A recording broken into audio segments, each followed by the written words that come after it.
इस न्यूज के प्रायोजक हैं अर्थ डायग्नोस्टिक मधुबन उदयपुर। राजस्थान के चित्तौड़गढ़ जिले में एक छात्रा से दुष्कर्म के बाद हत्या की सनसनीखेज वारदात सामने आई है। शहर के निबाड़ा रोड स्थित तुलसी एनक्लेव कॉलोनी में बुधवार शाम एक अज्ञात युवती का शव मिलने के बाद मामले ने तेजी से गंभीर मोड़ ले लिया। पुलिस की शुरुआती जांच में ये मामला अब रेप के बाद हत्या का प्रतीत हो रहा है, जिसे अंजाम देकर शव को सुनसान इलाके में फेंक दिया गया। जानकारी के अनुसार मृतका चित्तौड़गढ़ कोतवाली थाना क्षेत्र की रहने वाली है और कक्षा 11वीं की छात्रा थी। परिजनों के मुताबिक वह बुधवार सुबह 11:30 बजे स्कूल बैग खरीदने बाजार गई थी, लेकिन शाम तक जब घर नहीं लौटी तो तलाश शुरू की गई। शाम करीब 7 बजे तुलसी एनक्लेव कॉलोनी के पास एक युवती का शव मिलने की सूचना पुलिस को मिली। रात को परिजनों को बुलाकर पहचान करवाई गई, जिसमें मृतका की शिनाख्त हुई। डिप्टी एसपी विनय चौधरी ने घटनास्थल का निरीक्षण करते हुए बताया कि युवती को एक युवक अपने दोस्त के किराए के कमरे में लेकर गया था। ये कमरा नेहरू नगर क्षेत्र में स्थित है। शुरुआती जांच में कमरे में जबरदस्ती और खून के धब्बे मिलने से दुष्कर्म की आशंका गहराई है। एफएसएल टीम ने मौके से कई अहम सबूत जुटाए हैं। कमरे, सीढ़ियों और कॉलोनी में खून के निशान मिलने के बाद पुलिस को यकीन है कि युवती की मौत अत्यधिक रक्तस्राव के कारण हुई है। आरोपी युवक की पहचान भूपेंद्र पुष्करना के रूप में हुई है। वर्तमान में उदयपुर में भूपेंद्र पढ़ाई करता है। घटना का खुलासा उस वक्त हुआ जब आरोपी के दोस्त और रूममेट कमलेश ने पुलिस को सूचना दी कि कमरे में खून बिखरा हुआ है। दूसरी ओर तुलसी एनक्लेव के पास युवती का शव मिलने की सूचना पहले से पुलिस को मिली थी। जब दोनों सूचनाओं की कड़ियां जोड़ी गई तो पूरे मामले की परतें खुलनी शुरू हुई। शुरुआत में युवती की पहचान नहीं हो पाने के कारण पुलिस ने उसका फोटो आसपास के थानों और सोशल मीडिया पर शेयर किया था। इसके बाद परिजनों द्वारा शिनाख्त की गई।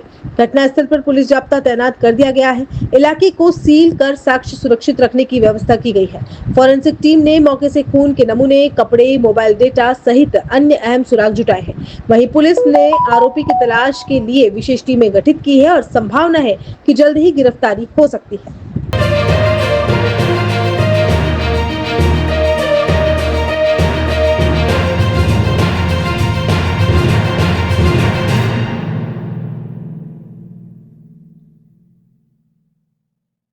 जैसा कि मैंने पूर्व में बताया था कि मेडिकल बोर्ड द्वारा पोस्टमार्टम किया जा रहा है और जो मृतका है उसके पिता द्वारा रेप विद मर्डर की आशंका जाहिर की है और उसके अनुसार ही रिपोर्ट दी है।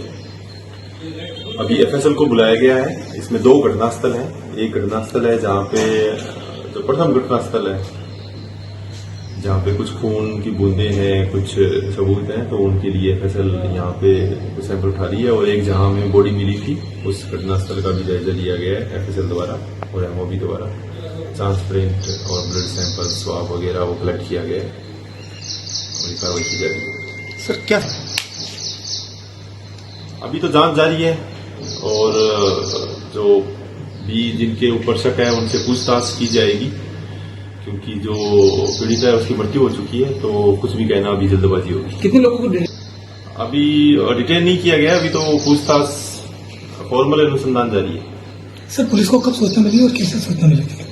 पुलिस को कल रात को 7 बजे के लगभग सूचना मिली थी कि ऐसी एक बॉडी यहाँ पे है और एक अदर रिपोर्ट के माध्यम से ये सूचना मिली थी। एक लड़का है कमलेश नाम का, उसने बताया था कि मेरे रूम पे ये कोई व्यक्ति है और एक लड़की है, वो आए थे और मेरे रूम पे कुछ खून वगैरह बिखरा हुआ है। तो दोनों ही घटनाएं आपस में बाद में लिंक हो गई है। कभी चाय पर चर्चा सुनी है, कभी पकवान के साथ राजनीति की बात की है। सब पार्षद ही नहीं देखा मैंने मेरी लाइफ में। पार्षद का काम है कि वो नगर निगम में अवगत कराए। अब होगा सियासत का जायका। दलों में फंसे स्वाद के साथ होगी गली मोहल्ले की बात। वार्ड की हर छोटी बड़ी समस्या पर सवाल। उस ग्राउंड में डाल के उसको डंपिंग यार्ड बना दिया। हम बहुत परेशान है। सीधे हमारे पार्षदों से और खुलकर जनता के बीच बातचीत।